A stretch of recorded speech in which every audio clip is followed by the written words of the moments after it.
I'd never heard the name before, ever. And it was a 49.9% match. People, does anybody know this name? Who is this guy? I mean, it says he's my father. I don't know this person.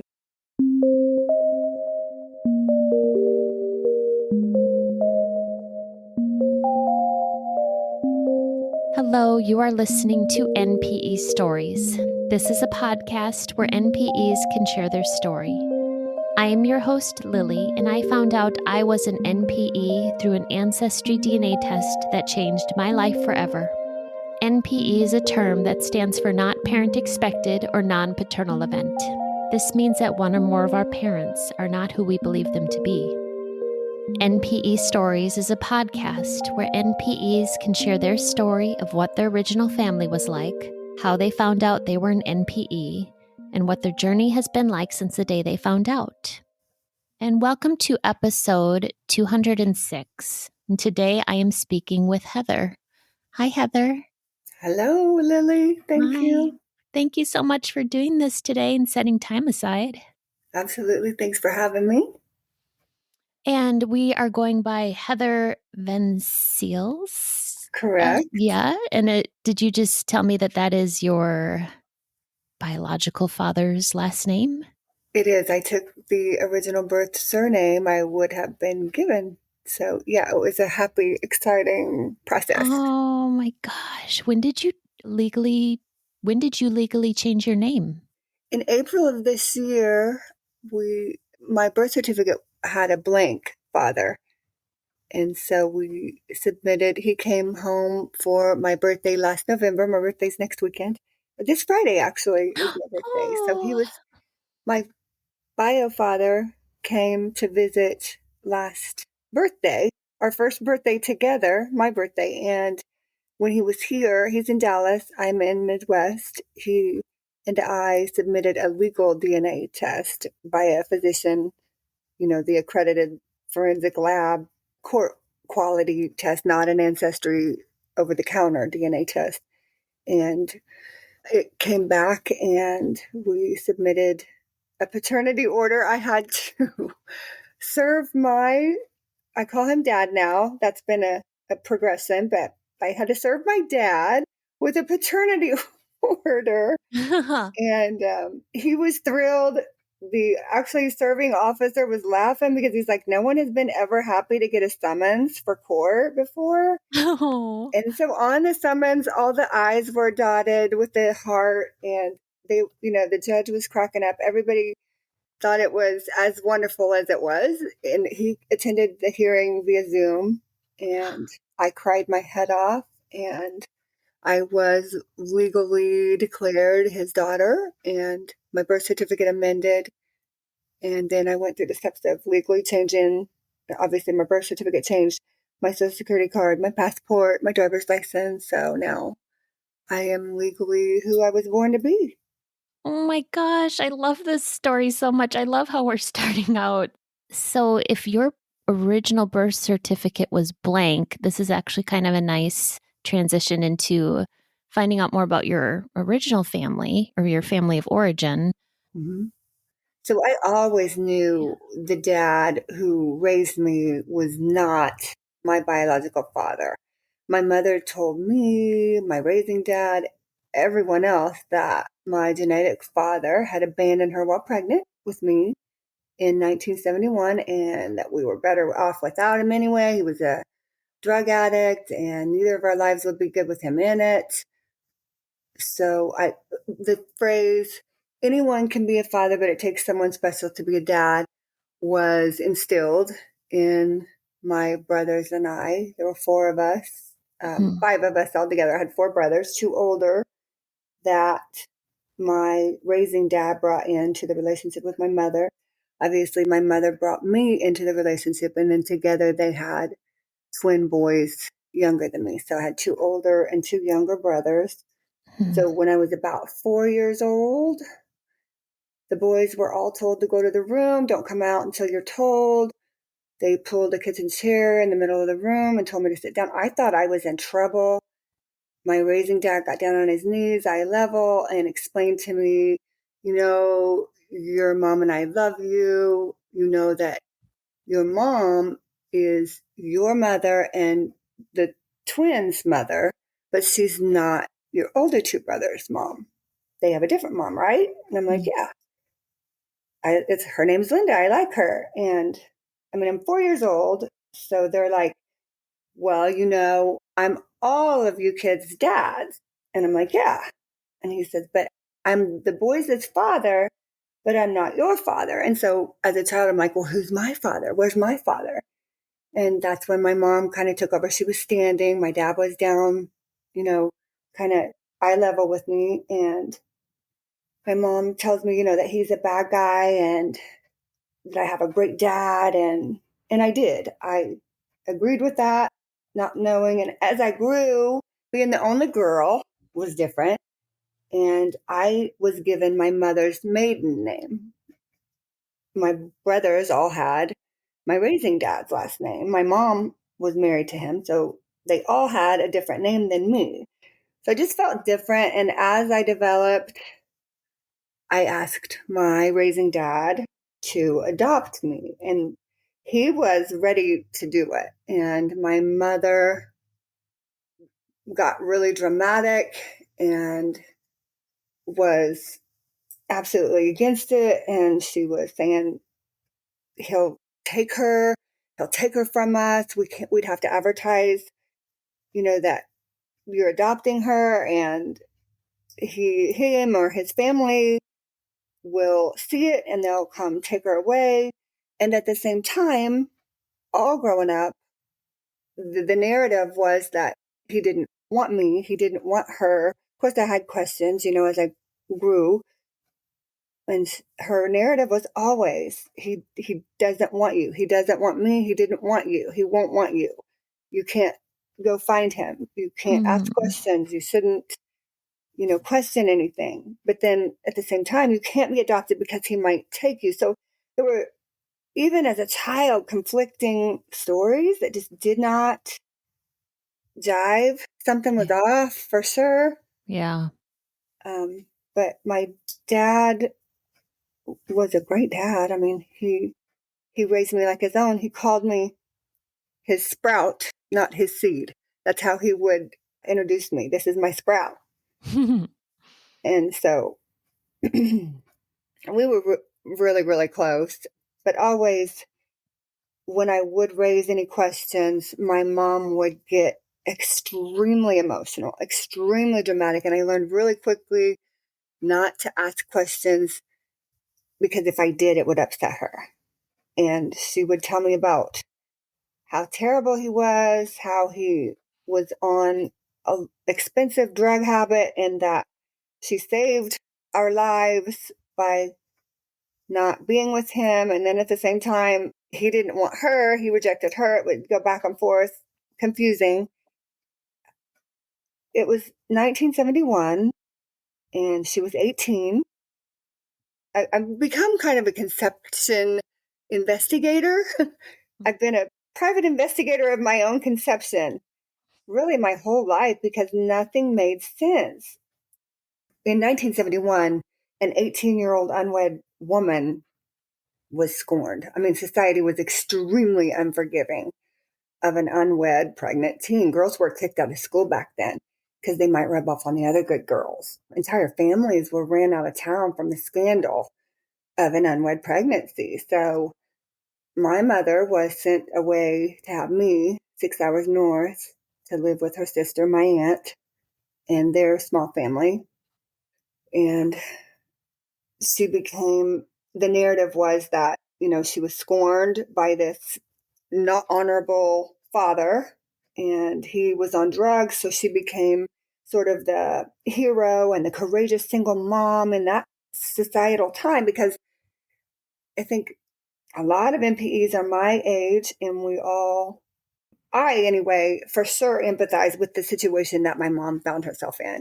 You couldn't have your own bank account. Women, it blows my mind that in my lifetime, this was a reality. But first of all, abortion wasn't legal. Roe v. Wade did not pass until 1972, after I was already born. Oh. The Equal Credit Opportunity Act became law in 1974 while I was 3 years old. And that finally allowed women, and even then it was difficult with the law, it kind of graduated, but women weren't allowed to rent. They weren't allowed, certainly, to get a mortgage. You couldn't have a checking or savings account. You were lucky to get a job. So the predicament she found herself in the narrative she created, I'm grateful for because it provided for me. I mean, without what I know now are lies, I may have been given up in adoption or foster care or who knows. So I'm grateful to her. My mom told me over and over again, and in fact wrote a letter in my baby book about my conception. She said that it happened in the backseat of a car on Valentine's Day, 71. My Oh, birthday is November 15th. So she made the math that Valentine's Day was my conception. All of my calculations show it was the weekend after. Statistically, it could have been that weekend, but I think it was the weekend after, and I'll explain that later. But she said that when she told him, that she was pregnant, he told her he wanted nothing to do with her or the kid. And so she went to her parents and they sent her to her sisters far away. Apparently, after I was born, this is from my mother, I was about 4 months old, and her best friend went to the alleged biological father. His name was Paul, and said, "Dude, you got a kid." And so he's like, "Well, I guess I'll go see it or whatever." So he made the 6 hour trip on a Sunday. There were no cell phones, no emails back then. So he was calling the house's landline. And apparently, were at the zoo. We'd taken a Sunday day trip to the zoo. So when we returned, he had left message after message on the machine saying, "Hey, I want to see my kid," or whatever. So she left me with her sister, my aunt, and she returned the 6 hours to our hometown and met with him. And according to her, they pulled up beside each other. She said when she saw him, she was shocked at the weight he had lost because he was doing so much cocaine. And she said, as soon as I saw him, I made up my mind he would have nothing to do with you ever because he was in such bad shape and so strung out on expensive drugs. And that's all he was doing. So I asked so many questions about that meeting. Did you tell him that? And she would say, no, he said he didn't want anything to do. No, he didn't want anything to do with you or me. And that made me question, then why did he drive all the way to, my aunt's to see yeah. us? What, that doesn't make sense. And it was always very dismissive, like, just quit asking questions. Are we not good enough for you? Is your dad not good enough for you? And so as a teenager, I started kind of pressing, like probably many adolescents test our boundaries. And I would ask questions, and my mom would pretty much say, like, if you go find him, you will lose us. Your dad, it will break his heart because he'll think he's not good enough for you. Like, if you try to find your father, you're going to lose all of us. So it terrified me. I mean, I would get back in Aw. line really quick because what if she's right? Yeah. And I would ask my dad, like, he would support me and say, you have that right, babe. You have that right. And I will help you. And he would tear up, he would, but I love you. I will share you, but I'm not giving you up. You are stuck with me. So I'd be like, okay, Dad. I would ultimately always just let it go because it just was smoother. Mom was happier. Dad was happier. I just let it go. And as I had children, probably a lot of NPEs, you're staring, well, maybe adoptees. My label is so difficult. Am I an adoptee? Am I an NPE? Yeah. Um, my firstborn, I stared at, trying to see what if because I'd never seen a picture of my father. And as much as I knew, he'd never seen me, not a photo of each other. So I would daydream about him and wonder what part of me was him and what flavor ice cream he liked. And just the most mundane, and that he was probably a king somewhere and was going to whisk me away and I wouldn't have chores. I would daydream about my biological half of me. It was probably every adoptee has a difficult adolescence because you're trying to discover who you are and you don't know half of you. There was a quote, identity precedes direction, and I had it hanging on my desk for years. And it does, it's true. You need to know half of you. When I had my children, I would stare at them, just craving that piece of me. If I could see a glimpse of something I didn't recognize, maybe that was him. So again, I didn't rock the boat. At 29, I was a single mom myself with 2 children, and I was having some health issues. I go to the doctor for about a year. I couldn't figure out what was wrong. I ended up having a really rare head and neck cancer, Oh. and went through 6 months of chemo and radiation, and it Oh was my awful. gosh. But that was 22 years ago, I'm happy to say. So that forced me to find the courage to forge through the dramatic response I always got and the resistance from my mom to find my biological heritage for medical history for me, for my kids, for her grandkids, for my future grandkids. My daughter was 3 and my son was 9. And I, I'll never forget that day. I took deep breaths. I had worked myself into it, and I just decided I'm not backing down no matter what she says or does. First of all, I have a moral obligation because it was nasopharyngeal cancer. It was right in the middle of my noggin. If you stick your finger in your ear and your nose and they could connect, that's where this tumor was. It's believed it's from an Asian descent and a salt cured diet. It's prevalent in Malaysia. In the United States, it's 0.24% of all cancers here.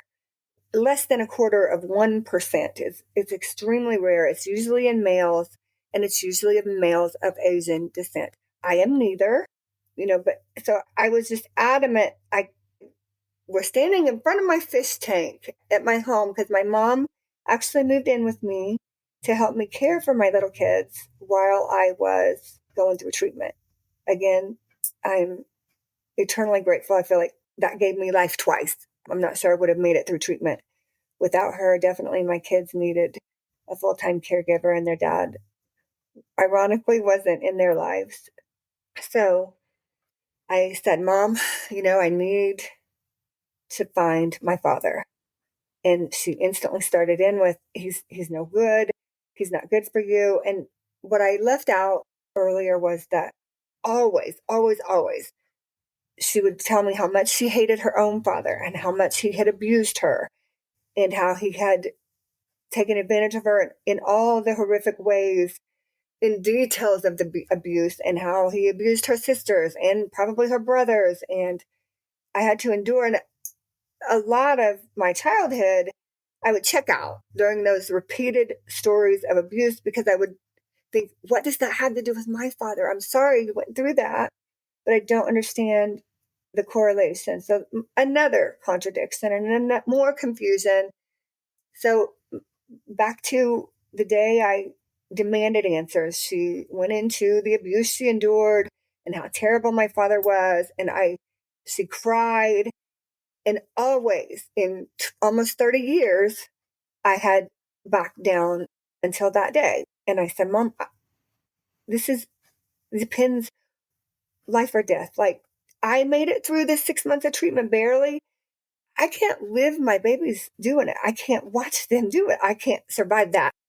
And if these people maybe have allergies, maybe they think, you know, they have sinus infection, I have an obligation to tell them I had this weird ass cancer. I mean, I have to know answers, Mom. And so she gives me a high school yearbook, finally, and she cries. And I hear this differently now. I said, where is he? I don't know, Heather. I don't know. I don't remember. I don't know. I don't know. I heard her, I don't know, as I don't know where he is. it was actually, I don't know who he is. She gives me this yearbook, though, and I took it to the local college that they both attended, and that's where she said they had met. They felt sorry. This is 2003, so there was no internet, or it was just beginning. I think email was just starting, and DNA, to my knowledge, was not available to the consumer yet. If it was expensive. It wasn't readily accessible for sure. So all I had was this yearbook address. I took it to the college. I ended up getting some sympathy as a single mom scared of cancer to herself, her kids, and her biological family. I, on the down low, got given a birth date and a social security number. So I wasn't adopted.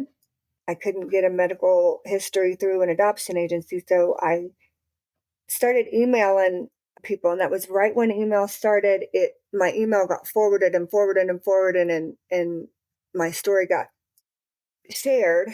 And finally, about 2 months later, I got a phone call from an investigator in Chicago, and he was crying a little bit. And he said, I have done this for 40 years, and I found you some answers. I didn't, because when I read your story, I got too emotional about it, and I am just getting older, and I can't get emotionally involved in these cases anymore. So I gave it to my colleague. She says she has an answer for you. I can't give it to you because I asked her not to tell me. I don't want to know. I don't mean this personal, but your story pulled at my heartstrings, and I can't get involved. But call this number. So I'm like, okay, thank you. Call the number immediately. It's a private investigator from Chicago. She tells me that she found my father and another relative she believed was his widow because he had passed 5 years prior. So I cried and thinking, well, what the hell am I bawling about? I don't even know the guy. But the chance to know him was gone. So I instantly called this relative who I believe is the widow of my biological father and the mother of his other daughter. I find out I have a half sister. So I telephone this woman and find out no, she is not his widow. She's his sister, my aunt. And she is willing to talk. And I ended up meeting her once. We shared emails. She never had children. She had her brother Paul. It was only her and him and their parents. She never had children, and Paul only had his other daughter. And they thought. She says that when he was 44, he had a headache. I asked her about drugs. She said he never really did drugs. He drank a lot. And when Paul's daughter's mother and he divorced, the mother took his daughter to Florida. They lived by Chicago. He grieved that daughter. She was about 12 when they divorced, and they were very, very close, according to his sister, my aunt.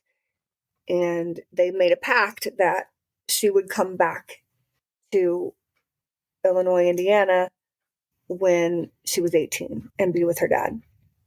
So he was grieving his child terribly. And the aunt said that he and their mother were extremely tight. She said, if there's no way he knew about you, because I promise you, if he would have known, my mom would have known. And when he said he didn't feel good and laid down, he died in a sleep of a heart attack. His mom actually found him. So according to my aunt, she said, I think he died of a broken heart because he was missing his daughter. And if he knew about you, you would have saved him. And even if I'm wrong about that, maybe he knew and was too embarrassed, he would have told my mom, and my mom would have found you because she died 3 months after finding him from losing him. She died of a broken heart. He died of a broken heart. And you would have saved both of them. I wish they would have known about you. So I finding out his death was profound because, of course I'm asking, do you have cancer? Nobody had cancer, no Asian descent. So, I'm just thinking, okay, maybe it must have been environmental, but I'm glad, we shared that history. My dad, I'll never forget telling him, I walked out my porch. Of course, I'm a grown woman and a mother now. And I mean, I knew my dad so well. They divorced. My mom and dad were married from 2 to 16. She had an affair and divorced him and married another guy. But my dad stayed. My dad, I mean, every birth, every triumph, every setback, I couldn't get rid of him. And of course, when I had cancer, he was right there. I mean, he was at everything. I remember when his mom passed, I was 26. My mom and dad had been married or divorced for 10 years. I mean, they'd been divorced almost as long as they'd been married at that point. And I was carrying flowers out at dad's mom, my grandma's funeral, and my raising dad. And someone said, "That's Butch's stepdaughter." And no one called me stepdaughter. Like, that just never happened. He was never my stepdad. He was always my dad. And I was standing beside him. I'm like, this is before cancer, before I found out Paul was dead. I was like, "Dad, you and Mom aren't married anymore." And he's like, "No." And I was like, you know, so like legally you're like not my dad. And he grabbed my shoulders. He stopped and like my head snapped. He said, "Who said that? Who said who I am your dad. I don't give a shit about labels. I don't care. I'm your dad. You hear me? You hear me?" And tears are running on his face and I'm just getting shaken. "Yeah. Okay. Yes, dad. Yes, you're my dad. Okay. I'm sorry. Got it." So he never stopped being my dad. So fast forward to, around age 30, I find out Paula is dead. Dad pulls up in my driveway and I peeked out the window and I saw this look on his face and I knew him better than anybody. Like I knew what he was thinking and I could not read his face. And so I turned the corner and he's pacing and he was waiting on me to tell him about my biological father. I told him I found him. I have news. So he comes over right away, and he's pacing. And I just said, "He's dead, Dad." And the look on Dad's face, he smiled and I'm crying. And then he collected himself because, he saw me and he's like, "I'm sorry, babe, but I would have shared you. I would have shared you, but you're mine. You hear me? You're mine. You're mine." And I snuggled right in his chest like I had so many times before. And he held me and we grieved. I grieved this father. I grieved him. And my mom was furious that I had gone to see his sister. I mean, mad, which I did not understand. Like, why do you care? He's dead. I'm a mother. You and dad haven't been married for years. Like, I'm not going to lose him. He's already assured me. Like, and it went to her abuse again of her by her father. And that's what I thought for years. And then 5 years later, my son, this is the most ironic, universal intervention. I don't even know how to explain it. I think just everything happens for a reason. It's how I keep my sanity. My son ended up with type 1, I'm sorry, type 1 diabetes. And we just chalked it up to Paul's family. So he's on an insulin pump now. He's 32 now. He was 14 at diagnosis. So that's a whole nother story in itself. But I honestly, in 2022, my mom and I were kind of, there's just so many questions. I just always knew there was something there. Something did not add up with my paternity at all. There's something, and I was at a birthday party and someone mentioned a name and said, "Oh, your mom used to go with him in high school." And I was like, "I've never heard that name before." And it just started making me wonder, like, maybe he's my father. Maybe, I wonder, there's a secret. I could feel it. Nothing made sense. So I bought a 23andMe. And honestly, I really thought that there might be, like, the dark secret was that I was a product of the abuse by her father, or Paul was dead. So I thought I was going to get a result of one of two dead men. Honestly, I prayed. That's a horrific thought to ponder, but everything, she hated him and it always went to her abuse. So I just feared maybe that was my origin. And so when my results came back to an alive person with a name and a birthday, they, on 23andMe, you can choose to be anonymous or publicize your information. And his was right there. I'd never heard the name before, ever. And it was a 49.9% match. He was born the same year my mom was born in 1952, the same month, actually. So they were the same age. And so I start calling people. Does anybody know this name? Who is this guy? I mean, it says he's my father. I don't know this person. It's not Paul. It's definitely not, my grandfather, thank God. So I start Googling and finding this guy. And so when I bought a 23andMe, I wanted my ancestry as well as my medical history for my kids because I never really got a complete medical history from Paul. So I didn't know one $150 test covers medical and ancestry. I thought you buy a $100 kit for ancestry and a $150 kit for your medical history or predispositions. So I get my result. I'm a match to this man, and 2 days later, I'm still pondering this. I'm still, trying to find this guy. I found his wife's social media, so I'm delving into it and wondering, who is he? Is he a bad guy? Is that why I never heard of him? I'm terrified he's going to reject or abandon me.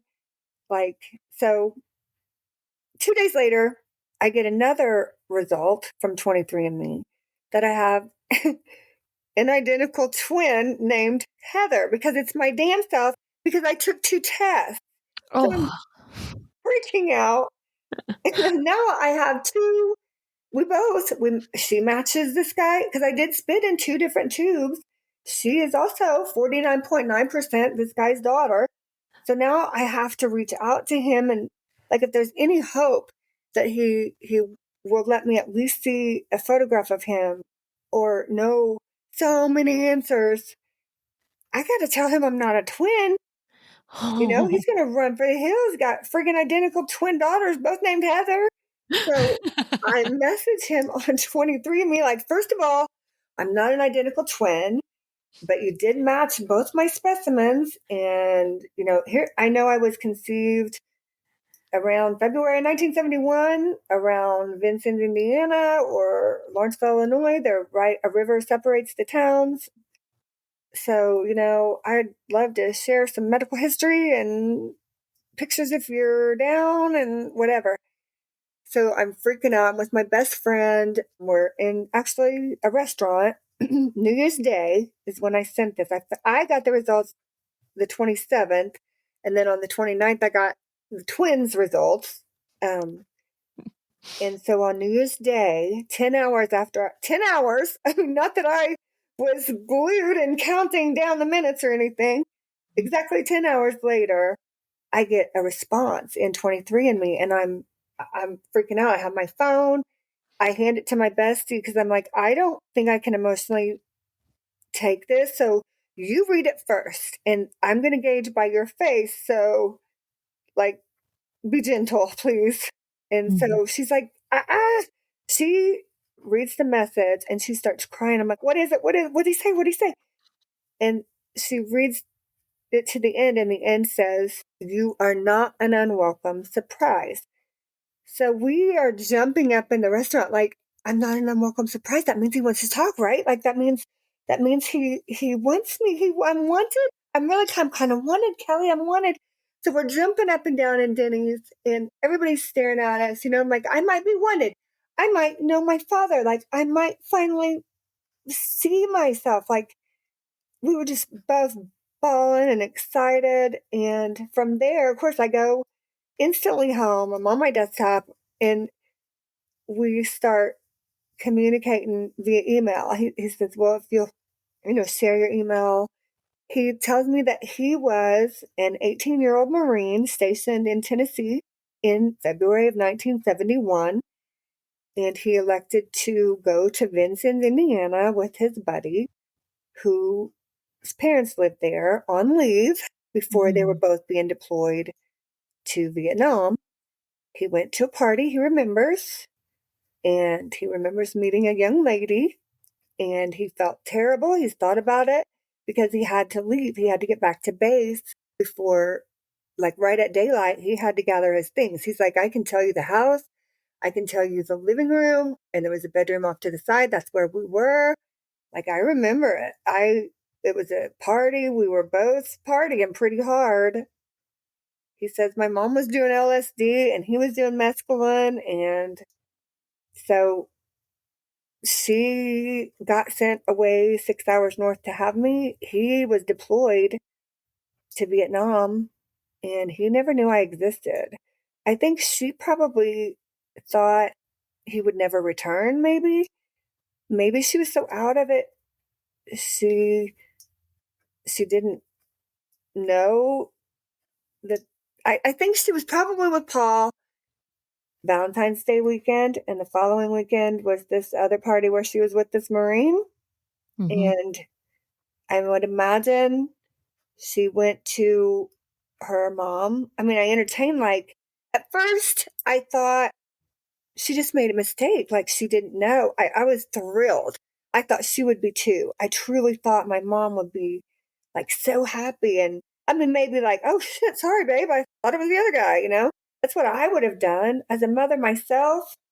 If my kids had the same dad, if they told me, hey, mom, we took a test and that's not our dad, I'd be like, what? Are you kidding me? Who the hell is this guy? I would go into a fierce protect mode and I would be furious. Like, dude, like, did you violate me? I don't remember you. Do you remember me? Where's this test? I want a test. Put me in this test. And you are not flying across the country to be with my child till I know you're safe. Like, Mhm. there was none of that. There was none of that. My mom, as soon as I told her, I mean, he was my bio dad was like, I want to meet you. I can't. I mean, this is after a few emails, and we kind of shared a lot of information. He's like, I can't wait to hug my daughter. He lived in Dallas, about 12 hours away, and his wife is giddy. I mean, she's like, we have a daughter. We have a daughter because learning his backstory too. My dad, my raising dad, had died in 2017. He was on hospice and he came to me and says, is there anything I could have done? You know, I'm running out of time here and I want to make sure I was the best dad I could have been. Is there anything I could have done different? And I'm like, Dad, you kind of went above and beyond. Like, you know, you've been my dad for 40 years and you didn't have to be. And there is one thing. And he's like, what? And I'm like, you know, I always wanted to have your last name. I always wanted to be adopted. I wish we would have done that as a child. I really wish we would have went ahead and just ignored mom's worries and we would have done it, but we had to have her. So, I mean, I understand why you didn't, but I wish we would have done that. So he's like, you want to do it? You want to just do it? And I'm like, are you kidding me now? At 44, you want to adopt me? He's like, I do. If that's what you want. I said, Dad, I kind of think I do. I kind of think I do want to be adopted. So we went to court and he had to prove that he had raised me since I was two and that he was a good, upstanding citizen. And my brothers were laughing like, well, that's debatable whether he's a good, you know, it was another beautiful day. Brought me a rose and I was legally adopted. My birth certificate did not change. My name did not change at that age and stage, but we did go through a legal adoption and it felt really good. He was happy. I was happy. But back to my bio father, I was still kind of grieving my dad, and my bio father had two boys after me. He didn't know I was his child, that I was conceived. So in, let's see, 1971 I was born. 1974 he had a son, and he tells this story. While he was a Marine, this guy said, hey, you want to see a picture of my curtain rod? And he's like, why would I want to see a picture of your curtain rod? He's like, because I love him, man. You got to see curtain rod.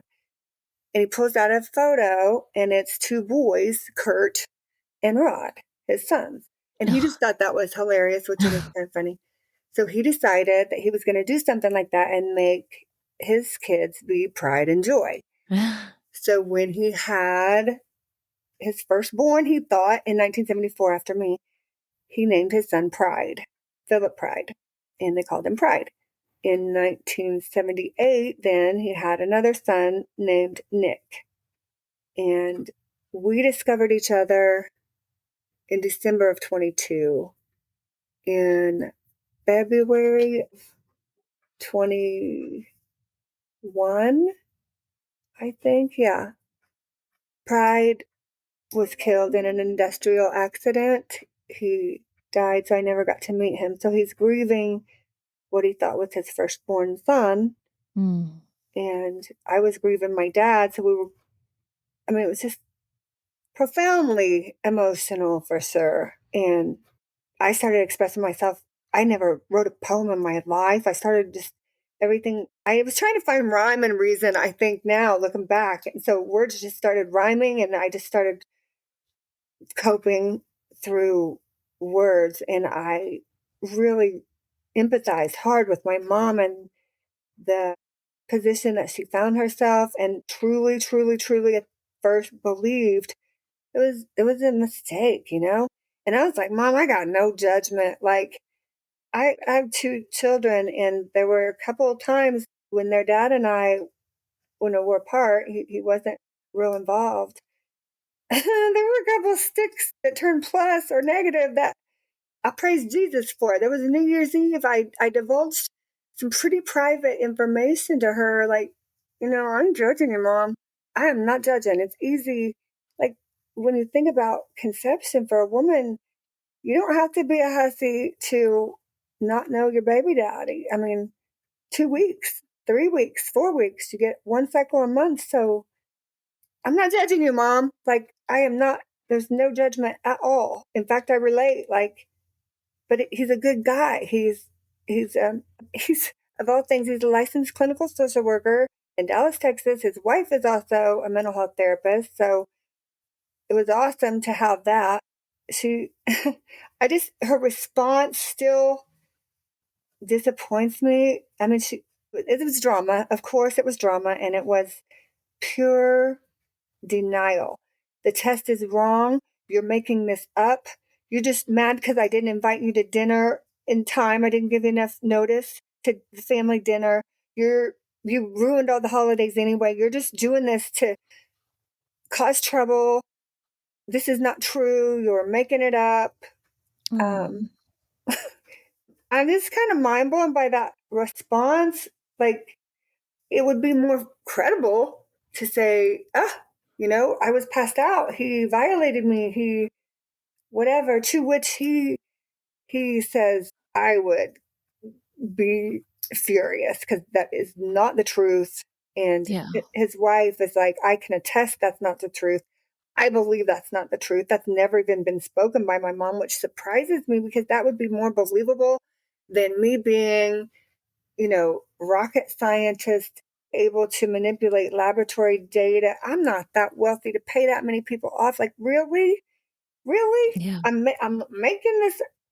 How would I even find the guy? Of course, much therapy has me realizing now how gaslit I was, and that, she probably knew. I forgot back when I was looking for Paul, I call her bestie first, her high school friend. And I'm like, hey, I had this cancer. Yeah, I heard about that. Well, Mom gave me this address and this name. I've already had the name. Do you know whatever happened to Paul? And the bestie says, well, I don't think that's your father. I don't think your mom knew.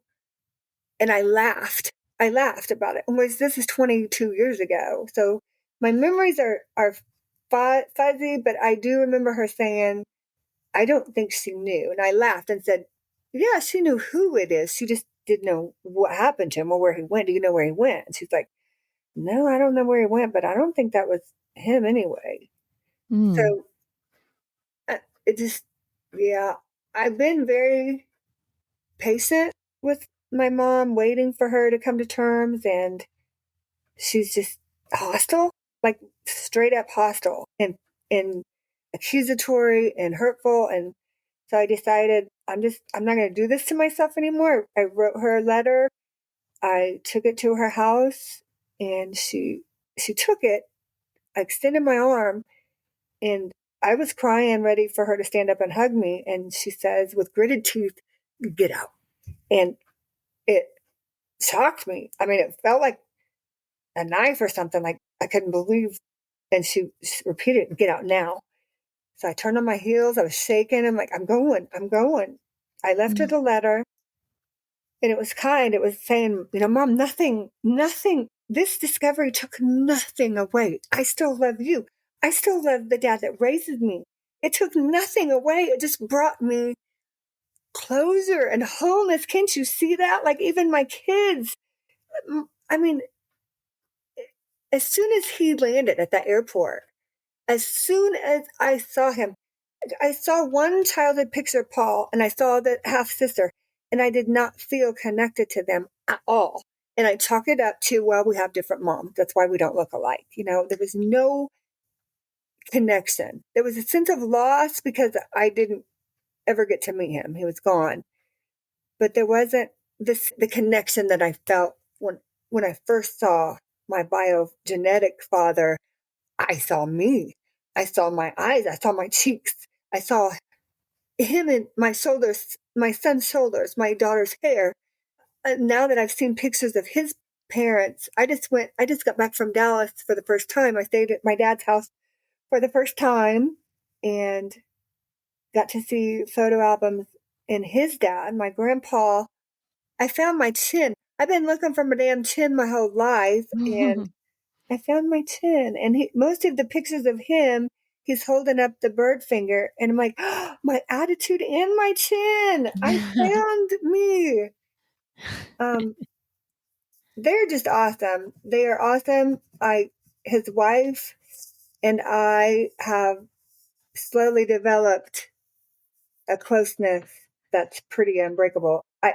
I told her once, am I clinging to you because I just need a mom? Maybe, probably.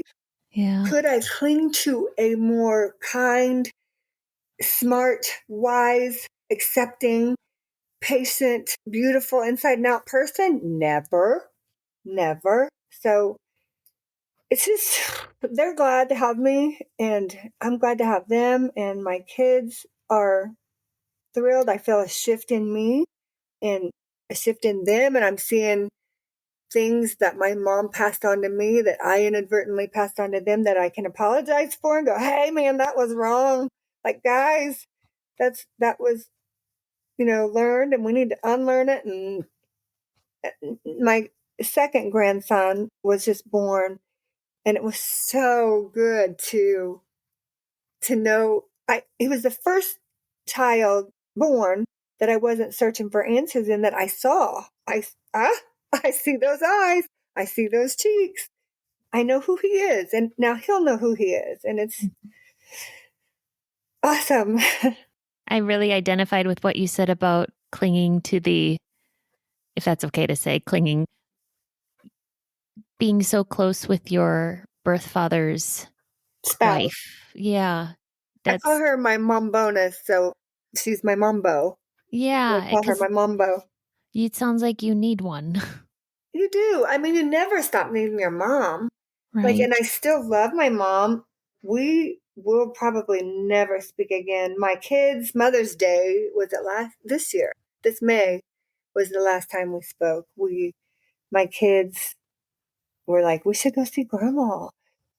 "Yeah, you guys should do that, And they're like, "You should go." "No, grandma made it clear she doesn't want to see me. And, she says I'm lying, and I don't want to do that to her or me, guys. So thanks, but no thanks." And "Yeah, but we're with you, mom." Like they had not ever seen her be nasty to me, only me saying how nasty she was. So they're like, "But we're with you, so she won't do that." And there was a sliver in my tip of my pinky that believed them. Like maybe there's been enough time. And then the other rest whole of my being was going, don't do it, don't do it. It's not, nope. She needs to be the one to reach out. Let it go. Don't do it. So I'm like, I don't know, guys. I don't know. I don't know. And my son is driving my car. My daughter was pregnant. I'm sitting in the back seat. We're driving to my mom. I'm thinking, I think this is a bad idea, guys. I just have a bad vibe. I'm just going to stay in the back seat. You guys go tell her Happy Mother's Day, and then we'll go. Mm-hmm. I'll just wait in the car. And my son's like, Mom, we're in your car. That's kind of weird. Okay, fine. So my daughter walks in. Hey, babe. My son walks in. Hi, Dad. I walk in. What do you want? I mean, it was just Wow. instant. And Happy Mother's Day, Mom. What do you want? What do you want? Wow. I don't want any. Like, what do you mean? Well, everything's about you. It's always about you. What is about me? My paternity? Is this about my father? Who's it supposed to be about? What are you talking about? And then my brother comes in, who is manipulated and controlled like I was for so many years. Oh, you're not even gonna acknowledge Dad, huh? You're getting rid of Dad. I'm not getting rid of anybody. I'm gaining. I still love my dad. My dad still loves me, and my mom. It just escalated, and instead of, in retrospect, I wish I would have been amused, as amusing as it is, their responses, but I was emotionally Yeah. trained and followed right on my training to the triggers. And when she said your dad would be rolling in his grave, a rage. Like for a year and a half, I had been patient and kind and empathetic and tolerant and comforting to my mom. And when she said he'd be rolling in his grave, I didn't even recognize my own voice. My son Mm-hmm. later said, Mom, I've never seen you that mad. I didn't even, I could hear myself speaking. If you want to say speaking, it was more like screaming. You're right. He would. You lied to both of us. He would be rolling in his grave. I had to comfort my dad at age 16 because you had an affair and divorced him. He cried on my shoulder over you. Do you really think he'd be crying on your shoulder? He would be injecting himself. He would be shaking the guy's hand. He would have been in Dallas investigating him before he allowed him to come here, like you should have. I mean, all the things that I had felt and didn't even acknowledge came exploding out. And she hit me. When my mom and I are, I mean, she hit me, so I couldn't hit her back. I miss my mom. I'm crying. She has my hair wrapped around her hand. I'm holding onto my own hands, just crying. And my son parted us. I ran to my car in hysterics. I couldn't really breathe. Uh, my daughter came with me and she's asking me if I'm okay. And I'm trying to say yes, but I couldn't. I think it's hyperventilating. And my son gets in the car and he says, I hugged her. And she kept saying, it's not true, it's not true, it's not true. And he said, Grandma, I took a test too. He did also take a 23andMe, and he is something like 34%. I mean, you can look at us. You can look at all of us. And there's zero denial. And so this is, I mean, we had taken the legal test, I mean, by an accredited lab. So a courthouse, a Yeah. judge, a health department, not one, not two, not three, but four DNA tests. And it's still not true. It's a lie meant to hurt her. So it's been almost 2 years. I've grieved an alive mother and gained a mumbo Mm-hmm. and a dad. And ironically, I have 6 brothers. Bio dad gave me two brothers.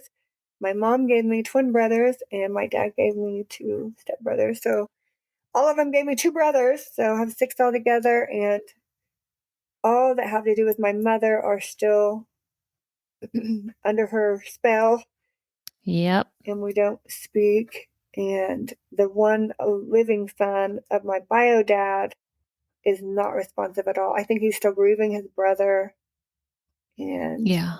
he and our dad were estranged, and he's I haven't met him, and the words he's used, I probably won't meet him.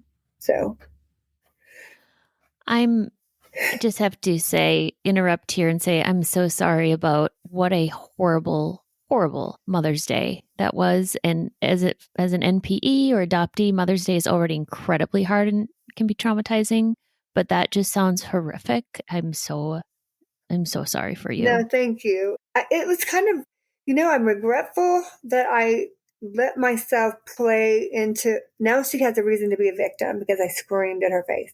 Right. I played the cards that she gave me all my life. I'm kind of frustrated at myself for that, but also it felt so good to Mm-hmm. empty that Yeah. boiling anger that I didn't even realize I had. Just knowing when I found my father, I thought I didn't, so much bitterness and resentment left because I got a miracle.